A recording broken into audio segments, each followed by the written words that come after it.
Hello, ఈరోజు నేను దొండకాయ వేపుడు చేస్తున్నానండి.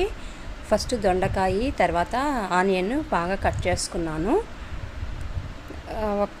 తర్వాత స్టవ్ వెలిగించి గిన్నె పెట్టి ఆయిల్ వేసానండి. ఆయిల్ వేడెక్కాక కొంచెము ఆవాలు, జీలకర్ర వేసాను. తర్వాత కరివేపాకు, తర్వాత ఆనియన్స్ వేగనిచ్చిన తర్వాత బాగా వేగిన తర్వాత దొండకాయలు, కట్ చేసుకున్న దొండకాయలు వేసి బాగా వేయించుకోవాలి. సిమ్లో పెట్టుకోవాలి స్టవ్.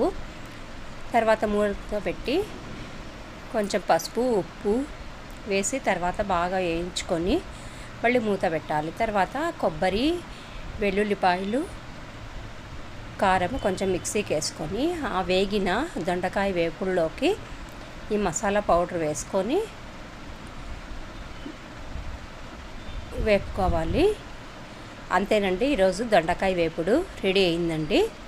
అలాగే నేను రొట్టె, ఎగ్గు, దొండకాయ చేసుకున్నాను. చాలా టేస్ట్ బాగుంది. మీరు కూడా టేస్ట్ చేయండి. ఈరోజు ఇంతే అండి.